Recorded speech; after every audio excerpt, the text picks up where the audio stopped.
Hello, and welcome to the Ride a String podcast. I'm Kevin Sluter. And I'm Matt Moreno. And we are bringing you a show about orchestra teachers, for orchestra teachers, and those aspiring to be orchestra teachers. At some point in our careers, we are likely to be presented with opportunities to offer guidance to other professionals. Whether we're working with brand new teachers or seasoned educators, we want to find the right approach in fostering growth through the process. In this episode, we sit down with Charlotte Moellering to discuss the various roles in being a mentor.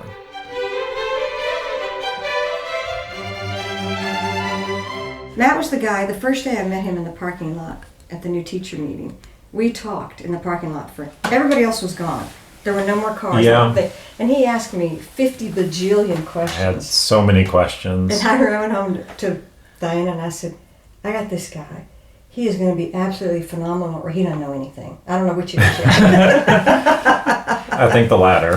No, it wasn't that at all. But yeah, so I started 2010, got the job in Louisville, just, at Killian Middle School. And then, I was so nervous about where to even begin. And then I was just fortunate to find out that there was a teacher mentor with the district. And so that's how I met Charlotte to start off. And that was your first year, right? I had just retired in June, and that was August. So it was immediately after I retired. Wow. And there were, I think, 7 teachers that year, a couple of band directors and a theater teacher, and then the rest are orchestra. Well, I was so relieved to know that there was going to be someone to turn to. Well, and I loved it. It still got me in the classroom without all the responsibility. And I got to get in front of the kids and, helping you think through things. So, yeah, it was... Oh, yeah. You were easy to mentor. Really? Yes. Oh, gosh. Well. Everything we talked about, the next time I came to your classroom, you were doing it. And then some. I'm like, wow, this is great. I could tell you're going to be a rock star.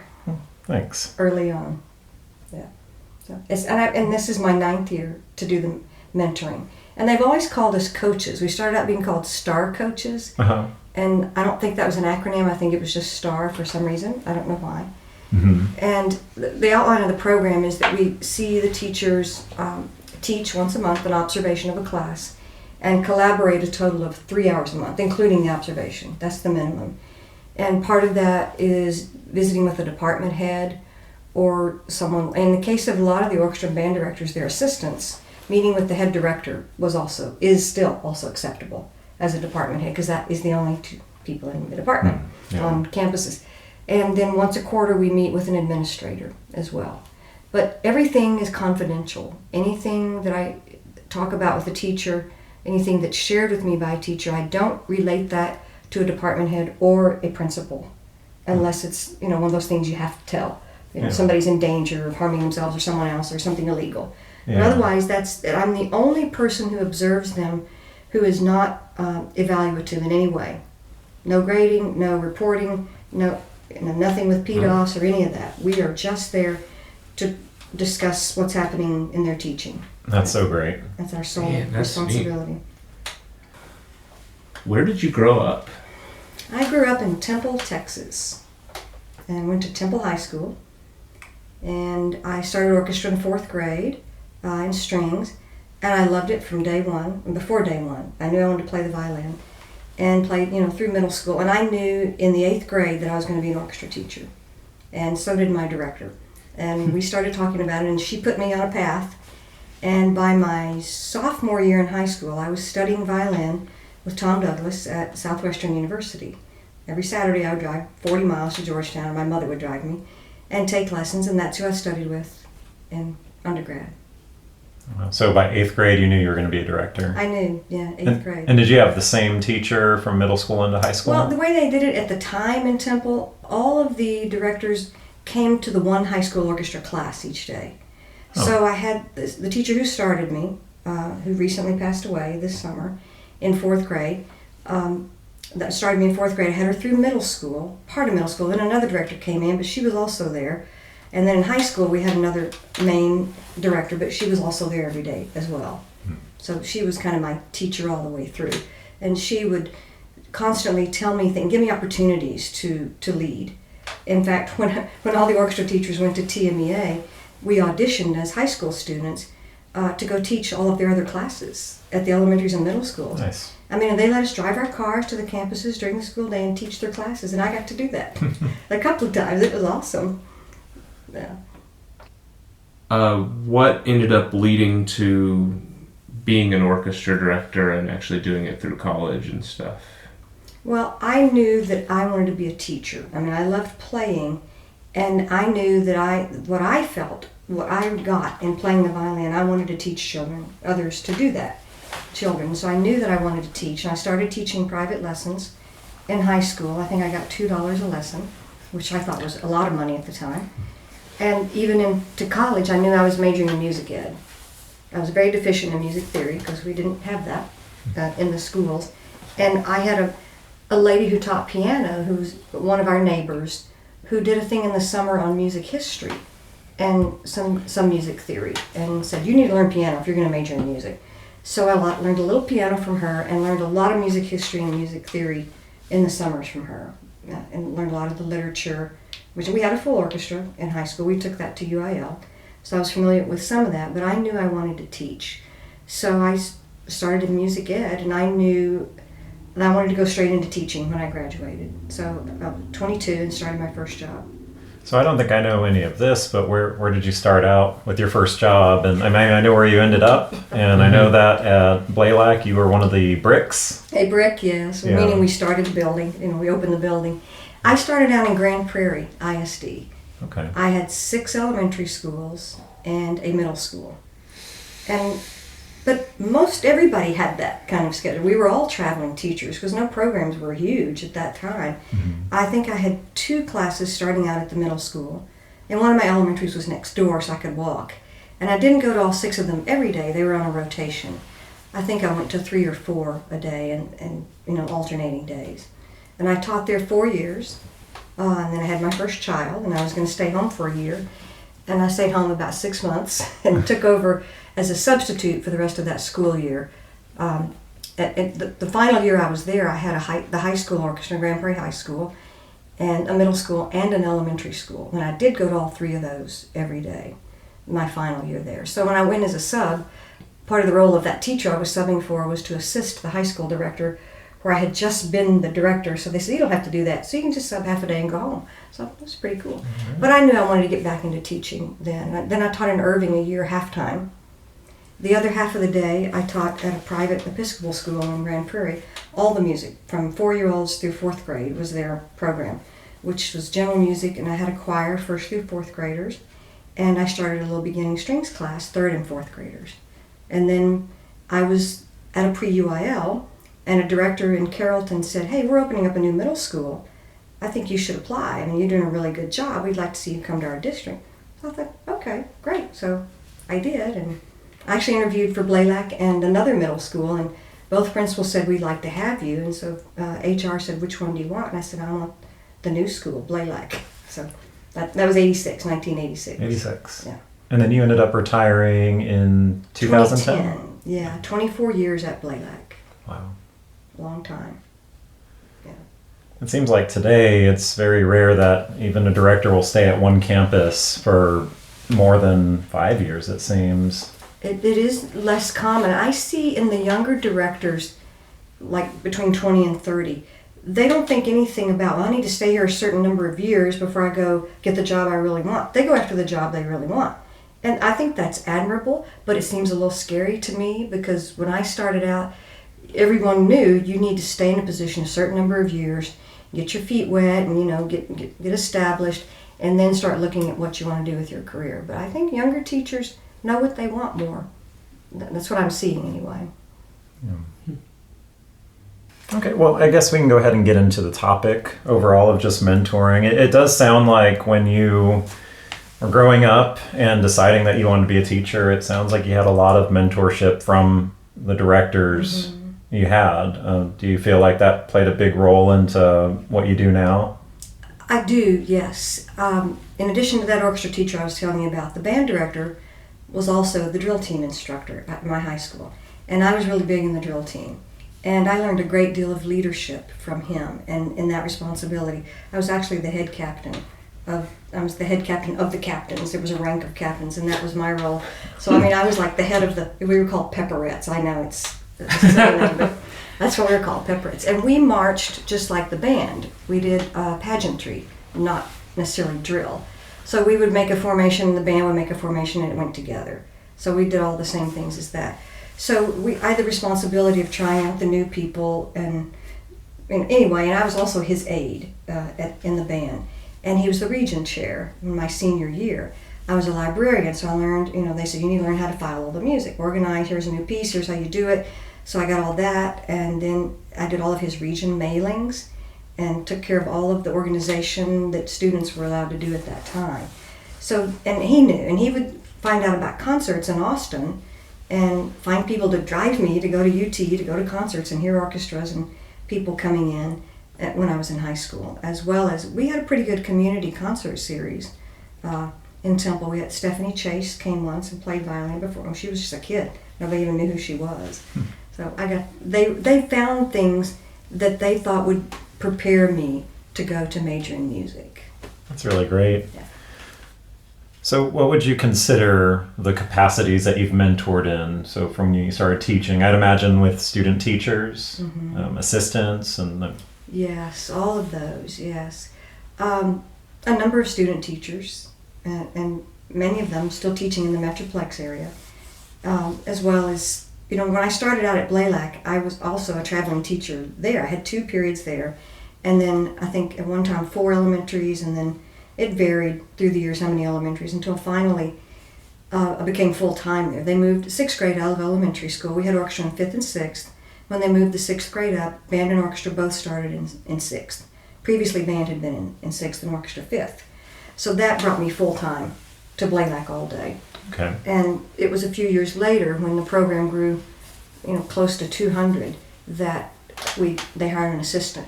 Actually I had kind of a not real assistant the first year, because all those teachers who had just been teaching elementary orchestra kept their contracts, and so they placed them as assistants at the middle school. Interesting. But it was kind of unofficial at first, and Ray Winkler was my first assistant. And we had made a wonderful team. I mean, it was fabulous. We did some really, really great things. And then after that, I pretty much, until the last few years, every assistant was a first-year teacher. So there was a lot of mentoring in that. There was a learning curve for me as a head director, because I was used to doing everything myself, and doing it all on my own and not explaining to anyone how I did it. So it took a while to get that established, and once we put things in writing, here are all the things that need to be done. And this is the list, let's just divvy it up, and there are some things the head director was required to do, like the money, in the budgets, we couldn't allow our assistants to do that, but uniforms and inventory, instrument inventory, and lesson plans and such. So we divvied all that up, and it made much more sense when we did that. And I tried to let the assistants be their own teacher and not tell them how to teach, but help them in ways as much as they ask. It took me a while to figure that out, how much to say to them and how much just to let them be, and not use them as somebody to go make copies. I never did that, but I saw people do that. And I thought, they are a professional teacher to teach, and that's what we need to let them do. And I think one of the smartest things I think head directors do, at least for middle school, is teach the bottom group. Because when you throw a first-year teacher in as an assistant with the bottom group, they're the most challenging. You keep the top group as the head director, and then if there's a second and third group or whatever, whoever the bottom group is, and I think but you need to be in there. They need to be in there with you to learn how to deal with more challenges that come up at that level than the top kids. Sure. I mean, you guys know. Learn how to be patient. A lot of pedagogy comes in there. Yeah. And so how did you get approached from Louisville to become this new teacher coach? There were 4 new first-year orchestra teachers being hired that year, and the director of fine arts called me. I'd been recommended by one of the high school directors. I hear Charlotte Moellering's retiring. We need to get her over here to help these teachers out. And this director didn't even know the district had a program for this. And then fine arts director found out, hey, we got something going here. It just started the previous year. It was very small. and it was, partially funded, and there was somebody in charge of it. So he said, would you just come? I said, what would that entail? And he said, well, you just go out and talk to these teachers and, kind of guide them through and mentor them along. And then I went to the first meeting, and I had to go interview for it with the person in charge. And she said, oh, yeah, you're good, and that's fine. Wasn't much of an interview. Now it's much more strict in getting in the coaches they hire. There are only, I think, 18 or 19 of us, and they call us coaches. And we have a coordinator, and we're part of the budget now. I'm actually an employee of the Louisville School District, and we work a certain number of hours per month that we arrange. But that's someone called and recommended me to do the job. I'm the only one of the coaches who has a music background, even a fine arts background. Okay. Most of the coaches are retired principals, a few other teachers, but many principals. And did you say you are doing only fine arts still, or have they added other subjects to you? I have had other subjects when there weren't very many fine arts teachers. There was like an overflow. I've done family and consumer science, and I guess that would be the only thing. I've done theater and art, so that still is fine arts. But I would really prefer doing music, primarily orchestra. I love learning from the band and choir directors. I mean, teaching is teaching, because you're in there coaching their teaching, not necessarily their content knowledge. But because I have that, of course I utilize it. Why wouldn't I? And I had to ask them, make sure that they were okay with that, because I know we're not content coaches, because that's a mentor. Because mentor is content based. You're mentoring somebody in that field of, like, let's say, orchestra teaching. So you're going to talk about pedagogy. You're going to talk about literature and posture and position and detailed things. And so I do that as well. In addition, for every one of my teachers, I do a clinic before UIL as part of my help with them. And some of them, I go through the sight reading procedure as the director and let them watch. That's what you do with me. and then I'll let them do it, and I'll be the judge and say, this is what the judge is going to say, students, and this is what the judge is going to do, and kind of get them prepared for that. And literally walk them through the procedure. Walk the kids out of the room, show them how to stand in the hall, walk them back in. I mean, it gets very detailed and specific in that. Obviously, I don't do that with the art and theater teachers, and certainly didn't with family and consumer science. But yes, I have had a year when we only had one music teacher. I did that. And last year I had 2 art teachers. Oh, and I have a dance instructor last year as well. What goals and priorities come into play when helping another individual? Like, what categories do you anticipate needing attention? Surprisingly, it has very little to do with instruction or content. The areas that they need the most help are interpersonal and organization, classroom organization, organization of your program, the structure of your day, interpersonal with other colleagues, with parents, with students. And I am a firm believer that a relationship is necessary for success, and a relationship is the key to success. Somebody once said, I don't know where I read it, that discipline without a relationship breeds rebellion. And that was directed about students. Because you think about, if you get onto a kid for doing something and they're like, well, who are you telling me what to do? If you don't have that relationship, it's going to breed rebellion. And you've got to have a working relationship. We know how emotional our music is. And we're talking about emotions, not just technical things. So in order to convey that with our students, we have to have that relationship.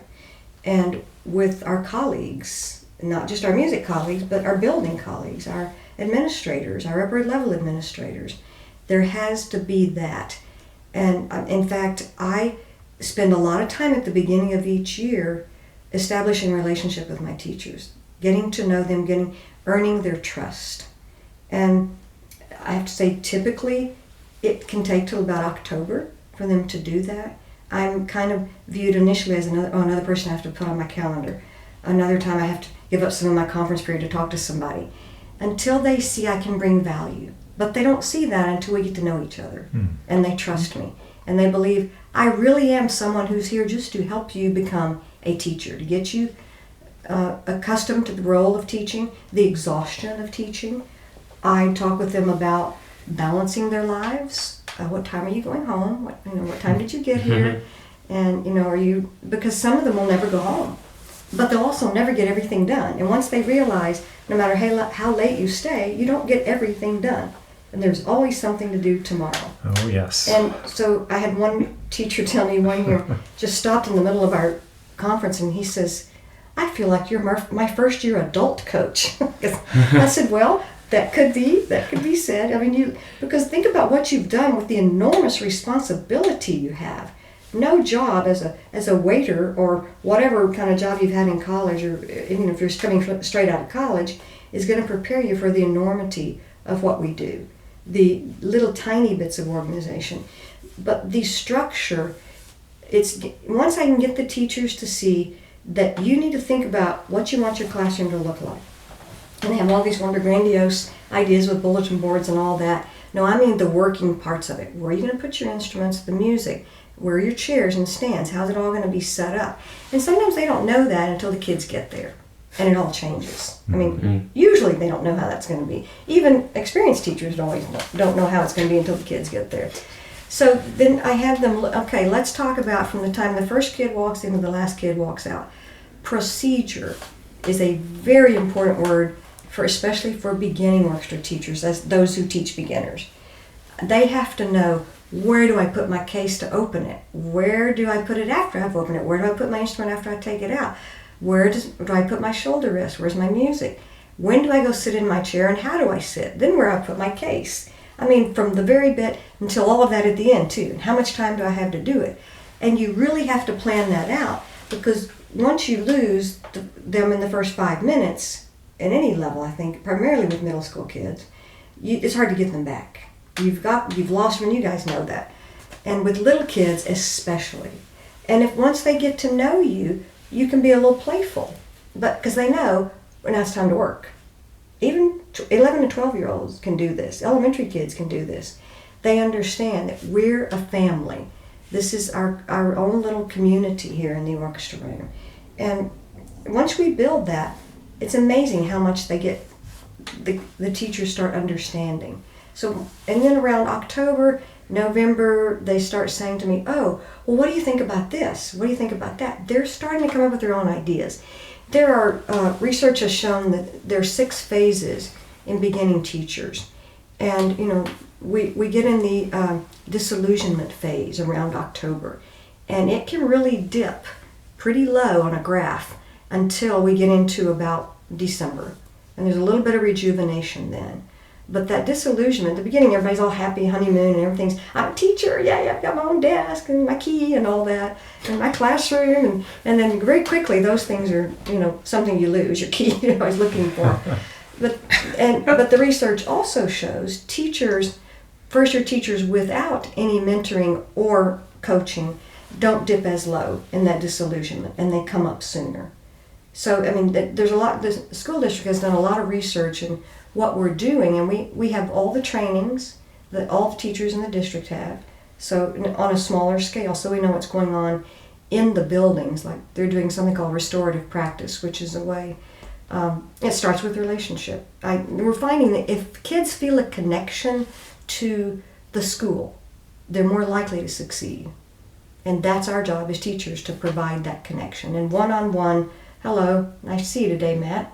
That's a good-looking shirt. Or, wow, you're a cheerleader, awesome. Just something to each kid every day will make our lives so much easier. We think we don't have time to stand at the door and say hello. But we can if we get kids to move chairs and stands, I think. That's something like, being my 12th year, I just decided this year, I was like, you know what? I don't think I have time, but I'm going to make sure that even on days when I don't feel like it, I'm going to greet the kid that has probably never greeted me on the way in and may not greet me or respond to me greeting them. And I've just decided to do that. And I say, how are you doing? And I just make, even if it's sometimes on autopilot, just like, okay, here's that thing I'm supposed to do. All right. Because I'm like, yes. I'm still practicing it because it was just never part of my habit. And it's been really amazing. Like, I mean, even to say that there's 50% more of a genuine connection with the students is a lot. And to Yes. think like, it's like, yeah, that's important for first year teachers. That's important for people like me who always just thought as the administrator of a bigger and bigger and bigger program, I just don't have time to be as personal. I've got to do all these other things. And I realized, this doesn't take any time at all. I can just do this. So you found the benefits. Oh yeah, it's been great. It's outweigh been like this year, and it's actually made it. I can't quite put my finger on it, but it's like it's made the year easier because there's just so much more of a relationship with Yes. the whole student body of orchestra. Just a much more friendly, close, warm connection with everybody. It's made all the hard work feel easier. Yes. I never thought that would be something that I would be learning this far into it. But I think there it is. we never stop learning. Yeah. Yeah, because we're living human beings, and if something's alive, if it's not growing, it's probably dying. So we need to remember that. I think because you establish that trust between you and each child, even if you don't call them by name, which is ideal. You may just give like a fist bump or a little wave or some kind of looking them in the eye. Yeah, sure. But we all want to be called by our names. It makes us feel more valued. Yeah. So I think it's amazing when we're in a rehearsal then, when we're asking them to give us more than they've been giving. I think when we have that relationship, we're more likely to they'll go for it. They want to do it because they want to be part of the team. They know that you're going to give everything you've got. They trust that, and you're not asking them to do anything that you're not giving yourself. Yeah.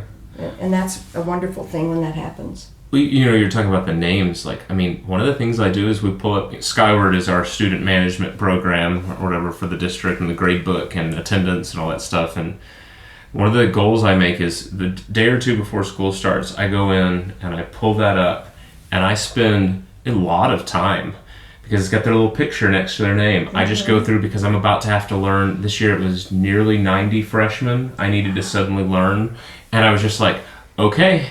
And I just started scrolling through and I would say their names in order. And then when I started to realize that I was remembering it because of the alphabetical order, I would start jumping around and randomly scroll and look down at one and be like, so that pretty much by the second or third day of school, when we go around, we're checking tuning or something, I would go, all right, Philip, Susan, Dorothy.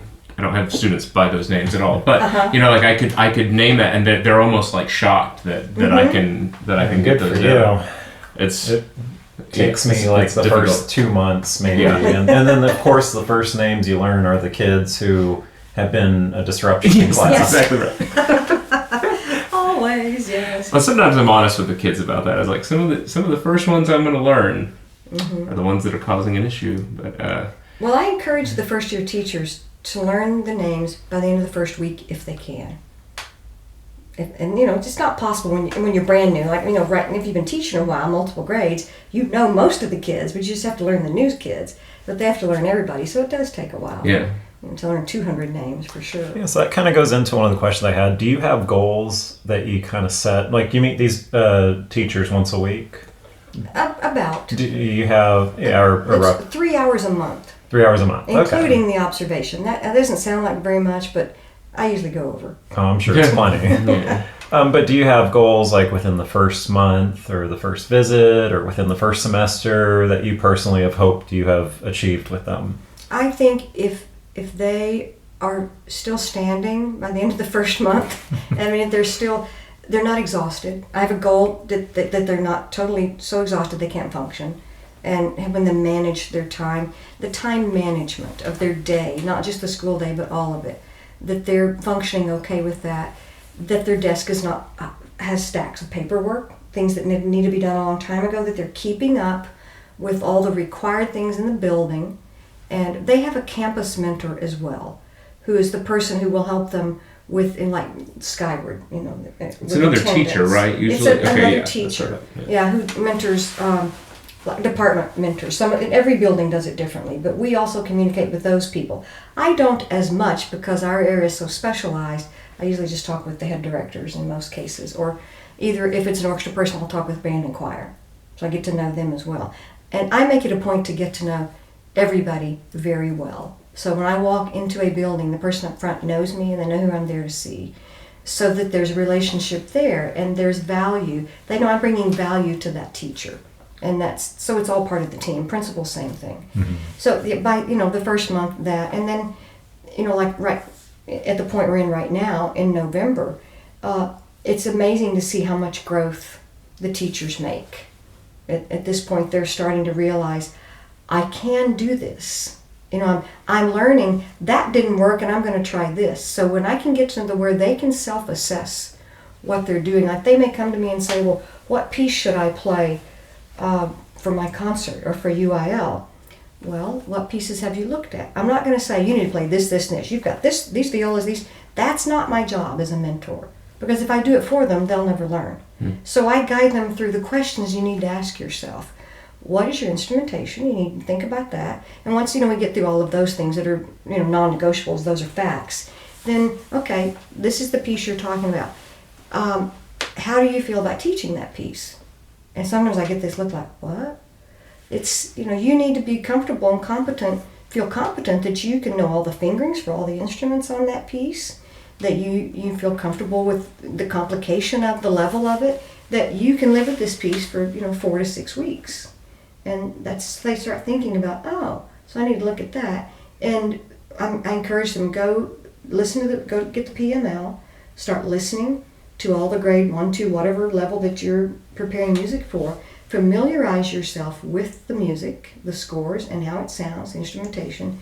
And then when you've selected your pieces, every concert, this is middle school, you need to play through all the parts on the instrument.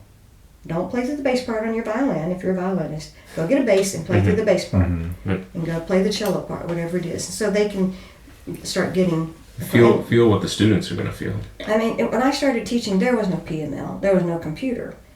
There were no recordings of pieces. We had to go, like you went to the library and look through the stacks. You look through the music library, you pull a piece out, and you start looking at it, and you have to know, is this something my kids can play? You don't know how it sounds, unless you can hum all the parts, or if there's a piano. And the music stores did have a keyboard with headphones that you could go play if you could play all their parts at once, if you were that proficient, which I wasn't. So I think teachers have a real advantage today, the new teachers, and that's so accessible for them to do that. Any piece you play, almost any piece that's published, you can find a recording to play for yourself and for your students. What has been your approach when a teacher is struggling with personal downtime or knowing when to stop working? Because I imagine sometimes, I'm picturing some of them not fighting you on it, but you're trying to tell them that, you got to go home at some point, and their thought is, this stuff must be done. I will be an excellent teacher, and that wins out over the go home argument. I don't know. Well, I would say let's make a list of all the things that need to be done today, a list for this week, a list for this month, or this grading period, whatever. And I've had some teachers will take sticky notes and designate a whiteboard. This has to be done today, this category has to be done whenever, in this category sometime in the future. And I even had a teacher once, a few years ago, that would take that sticky note and move it to the done category. That teacher needed to see that had been done. And whatever visual they need. So I try to get them to prioritize. Okay, these things have to be done before you leave today. And then we'll go through the list and I'll think, does that really have to be done today? Could that be done tomorrow? Could it be done by the end of the week? And get them to shorten their list and prioritize it so it's not so overwhelming. Because I've seen, and we've all been there, sitting at our desk and we've got this, I've got to get this, and that. And it's so overwhelming you don't know where to start. And so I try to help them categorize, prioritize things that must be done. Okay, are you playing this piece tomorrow? I got to get that fingered and bowed. When are you going to read it with your students? Next Tuesday. Okay, is there another time you might be able to work on the fingering and bowing without taking it home tonight? Because you've told me you've been here until 8 o'clock every night for the last 10 nights. Do you think you might be a little more coherent if you had a break? And I also will do this with teachers who I meet who have a lunch period, backing up to the time that I'm visiting with them. Hey, come get in my car, let's go get some lunch. I mean, I do that pretty regularly, and it's amazing the change in the teachers when they get off the campus. Or we'll go meet outside. And they're more receptive because we get real, because I have a relationship with them. They're going to trust me. I don't ever say, because I've been where you are before. Well, nobody's ever been exactly where somebody is. I have been in similar situations, and this is what worked for me, even though coaching says not to do that. But sometimes obviously they know. And a lot of times they'll ask me, what did you do when you have this, and that? And I said, well, I categorized and prioritized. I just keep putting it back on them to figure, because I can't tell them what has to be done when. That's their job. And who's expecting this to be done? Who are you giving that to? So we just go through prioritizing what they need. Now, as far as leaving, I have been known to call them at whatever time they said they were going to leave. Where are you? I had a teacher total a car on the way home one day from school because the teacher had not been getting enough sleep, fell asleep driving home. The teacher had been there so late, so many nights in a row. So that teacher didn't do that anymore. Sometimes it takes something extreme. Yeah. That's unfortunate. The teacher was not injured.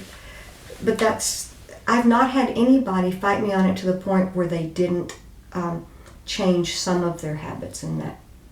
Because I would suggest things and just getting them talking about themselves and things that they like to do. What do you like to do outside of school? Nothing. Everything I do is school. And, I have to press that a little bit. Okay, well, I'm sure it feels like that sometimes. But do you have any pets? Or siblings? Or, do you play Dungeons and Dragons? Or do you do video games? I try to get them. They're probably more like, why is she talking to me about all this stuff? I just need to get to work. But it's amazing how they can get work done faster once they've kind of relaxed a little bit. Step away. Yeah, and it makes a big difference. I got to say, hanging out with you, Kevin, and Ryan, just all those evenings, I realized at one point that all I was talking about in conversation was work and orchestra. And I realized, I'm like, oh my gosh, there's so many other things I want to think about right now. Why am I talking about it when I'm winding down? And I've just made it a point not focus so much on work as much as I love. And then we started this podcast. Right. So where we could get out in the evening after work and talk. But there's so many things around it that you love, but talking about music and fingerings and that's great, but when I'm doing it 100% of the time or 99% of the time, it's just like... Well, at TMEA, the first question everybody asks each other, what are you doing for UIL? Oh my gosh, yes. And that's just what we do, but that's beneficial. Yeah. And that's something I encourage them. I've never heard that piece. We have training meetings, the teachers have training meetings where I go and we all sit at a table, all of us, and we have time to discuss, and they love talking to each other. So I try to pair them up here and there too. Oh, you know what so-and-so's doing? Maybe you should... they have to do peer observations as well. They go observe, they have to do 4 observations a year of other teachers, hopefully in their subject area and their grade level. It doesn't have to be. But I help facilitate those, and they keep a little sheet on things they've observed, and then we discuss it later, and they can implement some of those. So getting together to talk about orchestra is not a bad thing. Oh, of course not. Obviously, it's that's something else that I think helps them. So how do you get your kids, what are you doing those 2 weeks before the holidays? After you've had your concert, what are you doing with your kids? And the websites we have, and the Facebook pages. The information is just a plethora of it out there. Yeah. And things like this podcast will give people ideas. Well, just thinking back on my first year, I remember so many things you told me or I watched you do. But speaking on personal downtime, the 2 things about that I remember is you telling me to go home early and remember to eat lunch. Eat lunch. Yeah. I think I've finally gotten the time that I can eat lunch, but I don't ever forget anymore. But students often come in and they go, why are you eating right now? I was like, well, the kids that leave early to bus to the other campus just left. Mm-hmm. This is my moment. This is my moment. Eat when you can. I think it's funny, this whole time management thing that we've been on here for a little bit, I would think from year to year, one of the things that I've made a goal is how else can I trim the fat this year to where I can get out the door at a better time? Mm-hmm. And I think sometimes maybe, I don't know if there's any pressure from our profession, or maybe it's just the standard that's there. It's well, we're orchestra directors, we work 11 hours a day. And I'm just I talk to one of my private teachers all the time, and when I say it's I got here at 7:30, it's 4:30, I'm going home. And her response is just well, yeah, why not sooner? Like, I mean, there's just this mentality of like, that's a full day of work.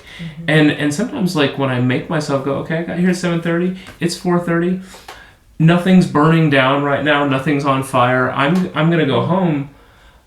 There's this part of me, like, driving home, I'm like, there are other directors that are still here an hour and a half, 2 hours longer. I'm like, am I not doing the right thing? And then I realized that this year was the first year that I really, like, long story behind it, but I'm like, I'm gonna trim this back a little bit and see what it does to me. I am teaching better with a more clear mind. I'm getting just as much done as I ever did when I stayed an hour longer and arrived 30 minutes sooner. I don't understand it. It doesn't make any sense time-wise, but I'm more efficient and I'm thinking more clearly. And so it's like, again, I keep thinking of these first-year teachers you're talking about, and it's just like, as a 12th year teacher, I'm thinking about this and trying to find ways to, because it's important. It's like the longer you do it, the more you realize how important it is. Because you can't do that for 25, 30 years. You go in there for 11 hours. And I think, when I was teaching, I had to pick up my children by 5 o'clock at the daycare. That's what got me out the door most days until they were old enough, to be at my school or beyond that. So I understand that.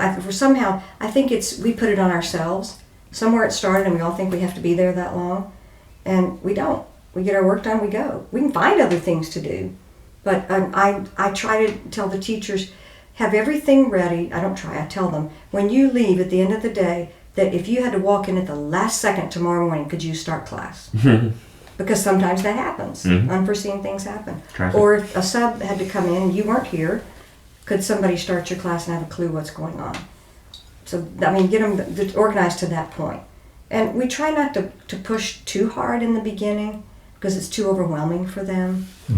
But that's those basic things. And, it's their interpersonal skills with parents. Like they don't know what to say to parents. An email. So I offer, if you need to respond to a parent and you want to send me what you've written, I'll read it and we can talk about any changes you might That's consider. so great. And so that's, and I have also I had a teacher once that had to return a phone call to a parent. And I just happened to be there the day he was about to call. And we sat and processed what he might say, what the parent might say, and we kind of role played possible scenarios. So then I left, he calls the parent, he comes back and says, that went so beautifully. The parent wasn't upset at all. I went through all of this for no reason. We've all been there. We don't know what kind of response we're going to get. But to have a chance to role play it, they just kind of gave him the confidence to whatever it might have been. He thinks he thought he could handle it. So there's obviously several things that first year teachers can be struggling with, but one of the ones that I think that I've at least witnessed myself before, and definitely have heard about in other situations is, you talked about the interpersonal relationships, like with administration. Struggling to communicate well with them. Has been your approach when a new teacher is struggling to work with the administration? I don't know whether it's following some directive or advocating for themselves. I don't know. Well, first of all, I don't take a side. I don't defend the administrator. Probably a good call. And I don't defend the teacher. Either way, I try to sort fact from opinion and take emotion out of it. And let's just take the emotion out of it for a minute. What is this administrator asking you to do? Now, why do you think that is not something you can do? Why is that something you don't think you can do? And when they really start thinking about it and take the emotion out, it seems to work a little bit better. I mean, just like with the parent, they were prepared for, to be blasted, that teacher was, and it didn't happen at all. And that doesn't happen as often as it does with, unfortunately, the place I see a lot of interpersonal is between head director and assistant director. Because assistant directors don't really understand how far they can go in asking their head director something or doing something that the head directors ask them. And toward the end of the first year, and that first year teacher is starting to feel pretty confident, or much more confident than they did in the beginning, they might not agree with what the head director is doing or what the principal is asking them to do, because they think they might know another way, a better way to do it. And they ask me, but and most of the time I just listen. I mean, I just sit and listen and nod and say things like, I can see you're upset. I can see this is really bothering you. You've really worked hard on this relationship, and now you're feeling that maybe you've been betrayed. And just validate their feelings, and that just makes a world of difference. And they figure it out on their own. So then I say, well, so is this something you think you're going to do? Or what do you think you might do to solve this? And I don't tell them how to solve it, because it's not mine. I remove myself totally.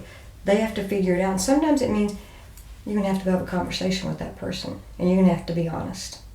Because I think that's, when you have a relationship like this, there's no other way to communicate in a healthy way. But if you don't do it now, and I'm going to hold you accountable because I'm going to contact you, if you say it's going to be at this time, then I'm going to call you, email you, and I want you to tell me that you've done it.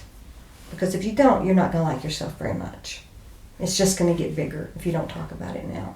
Well, in one of these episodes at some point, I've talked with Devin Bell about this before. It's like, I want to sit down with her and Matt interview us and just talk about, like, how did we handle learning to work together for a couple of years? She's a very strong personality, and I'm a somewhat strong personality, but I've just been there running the show for so long, I get it. And man, it wasn't quite knock down, drag out, but I mean, we just would come in and spill it all out some days, and to try and solve, how we were going to teach a bow style or something, or how we're going to transfer it from, well, on bass we do it this way, well, on cello, and there's like, they're going to have to do this with their wrist, and and really somewhat nerdy things to be arguing about, but I mean, it was very important for us and very helpful for us to just like get it all out there, and made for some tough, awkward mornings sometimes teaching those classes, but then we got it worked through. I guess the only other big one I can think of, that you probably see teachers struggling with, is classroom management. Yeah, that's a big one. What are some of the strategies that you give them? I mean, I'm sure you can probably think of 20 different situations you've run into, but what are some basic strategies that you've used to helping people with that? If they have the procedures well established, number one, when someone doesn't follow a procedure, however simple or big it is, within the rehearsal time, that's the first thing. And secondly, the consistency.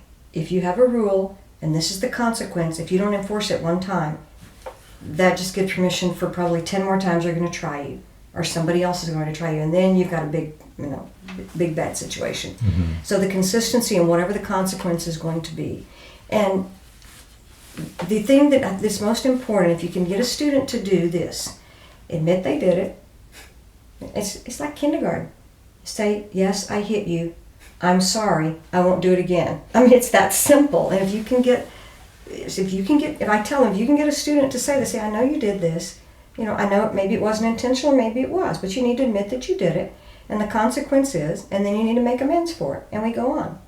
It's kind of like, yes, and I still love you, without saying it. Yeah. It still gives them, they can save face.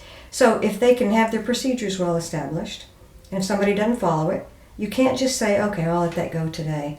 You will be really sorry. That's the number one. And then holding them accountable. Bigger classes, and I try to prepare them for, the kids are going to come in different from day to day. And some days you're going to have to modify your lesson because they're just not there.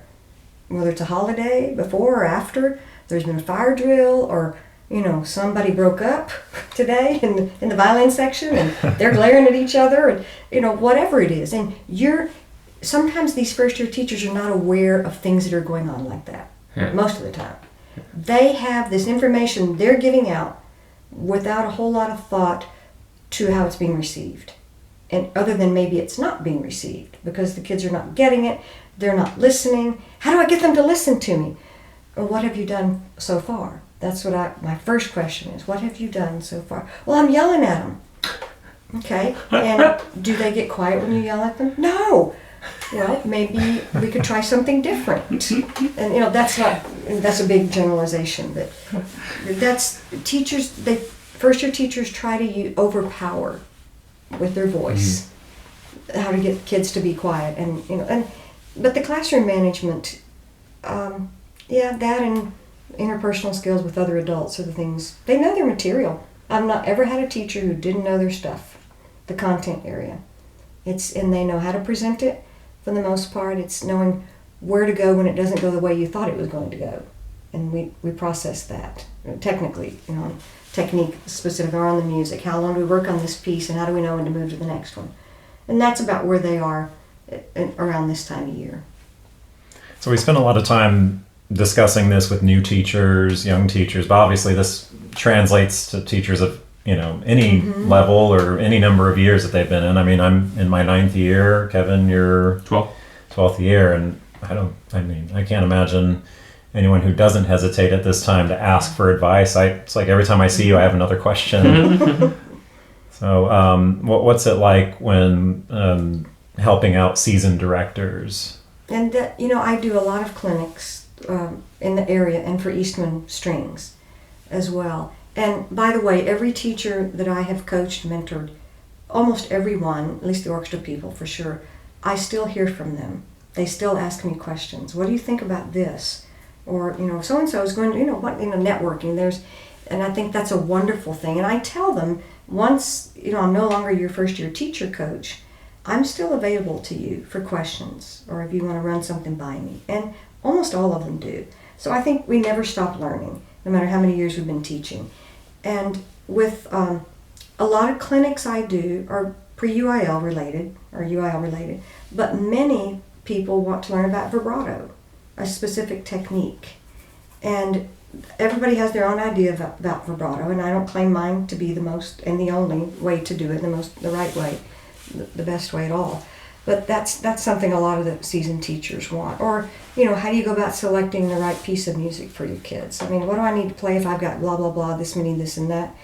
And how long do you work on whatever? How do you do your officers? How should I set up orchestra officers? And things like that. And private lessons, a booster club, and just a wealth of things. Recruiting is another big question that a lot of people come up with. That was one of my favorite things to do, recruiting shows. I love recruiting. When I was teaching middle school, that was, when I was working with Alicia, it was just like, I was the one that went and did it. She was the head director, but I went and did it just because I was like, I can't wait to talk to these 5th graders. This is going to be great. And that's the first thing I tell them. You have to be animated. You have to sell yourself because you are your program. If the kids aren't drawn to you, unless they're just innately drawn to the sound of an instrument, which there are kids, I was one of those, but you have got to sell yourself before you can sell your program. But so how do I go about it? I don't offer it unless I'm asked. I don't just go around telling people this is how you should do it, or maybe you ought to look at you or whatever. That's not working very well for you. But I did say something to a seasoned director not long ago, but I think your kids are ready to do vibrato. And it was meant as a kindness, like, your kids sound so great. You're ready to move to vibrato. And the teacher said, I'm scared, and I'm reluctant to do that because I'm not sure how to go about it. So I said, well, here's a step-by-step that I use that I've had great success with. You do it young enough before they know it's hard. And they don't, because they've seen it for 2 or 3 years, and then it's like this big giant vibrato. But if it's in the end of their first year, oh wow, that's the next thing we learn. We just learn something new all the time. So that's that happens occasionally. But the clinics I do in other parts of the country, small orchestras, teachers who travel to a number of schools, and they're just happy to have all the kids together and everybody with an instrument. They don't have oftentimes the same kind of rooms that we have. They don't have these big giant rehearsal halls that we have with a director's office and a separate instrument room and practice rooms. They share with somebody else, and it may not even be a music room.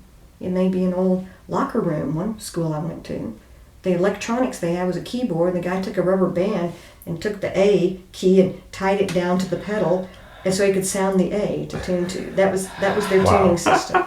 And great. We think we're beyond that, but no, that's pretty creative. We are very, very fortunate in Texas to have the facilities that we have in our music programs and the support, the budgets we have for fine instruments and fine dealers to work with us and providing that for us. So with all the various teaching styles, personalities, and adaptability you've seen over the years with student teachers, assistants, and then all these first-year teachers, what do you feel that you've learned about yourself and what has developed in your own teaching as you go out and clinic kids or work with more teachers? I learn something every day I observe a class about myself.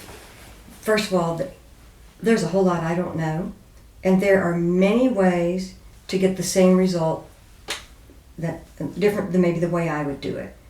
And I can apply it, and I direct the church orchestra.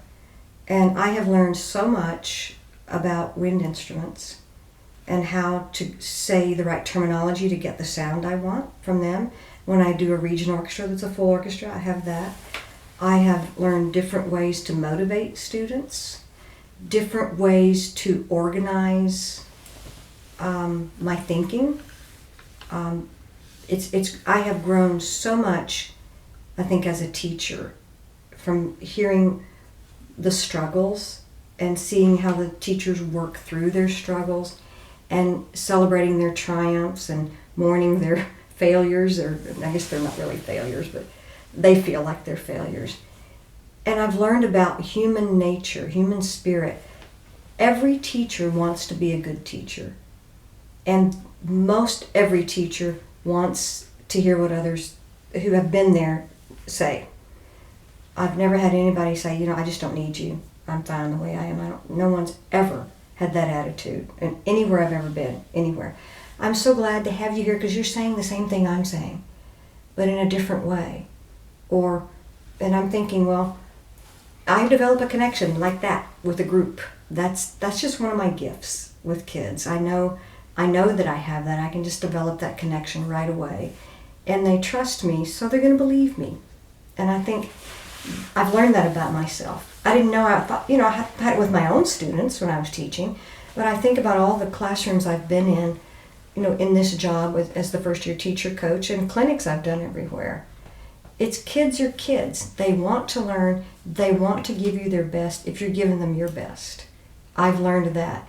So whenever I get in front of a group, obviously I'm going to do that. And I just learned so many little things, but I've also learned that how much this feeds me as a person. We all need to be needed in our lives. We need community. We need interaction, human interaction on an emotional level, which is what music brings to us.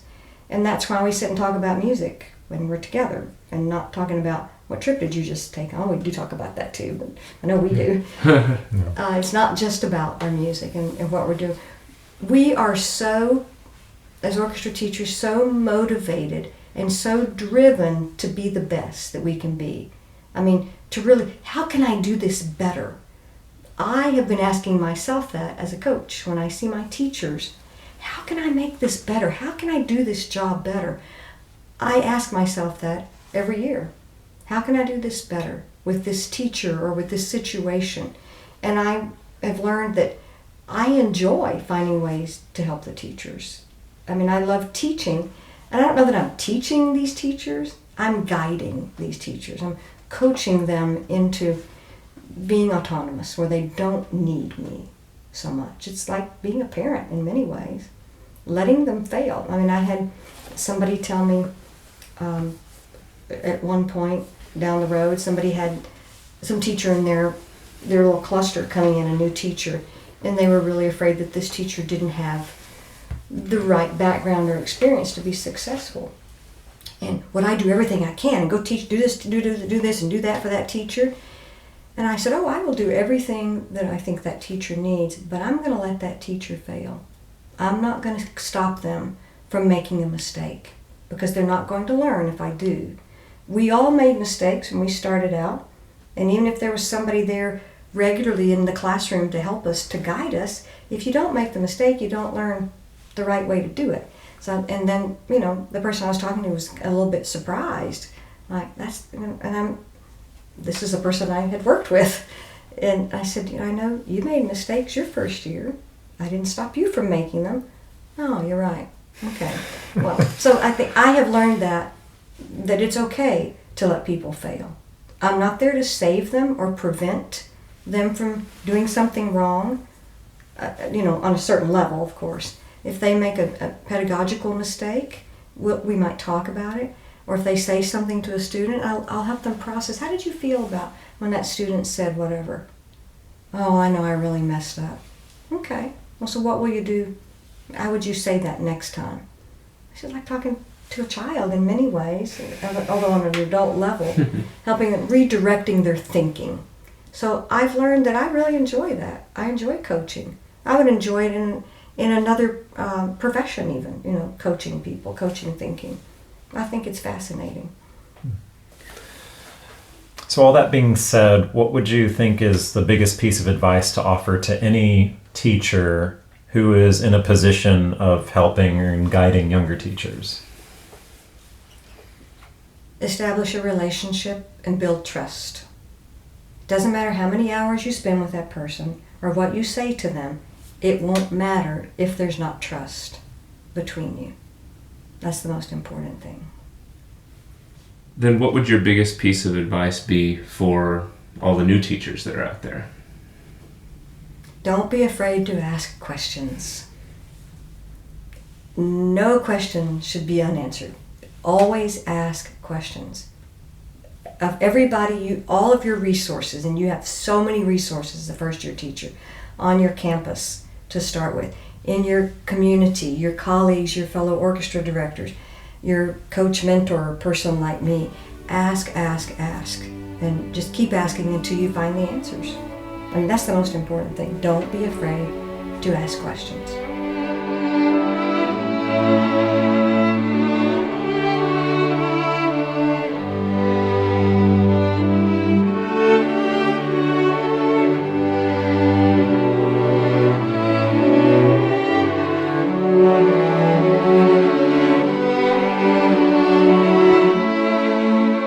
We hope you enjoyed our discussion with Charlotte Moellering.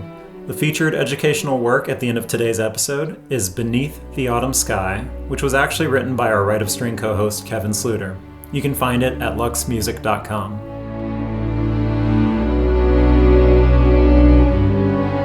If you have any questions or suggestions for the show, shoot us an email at riteofstring@gmail.com.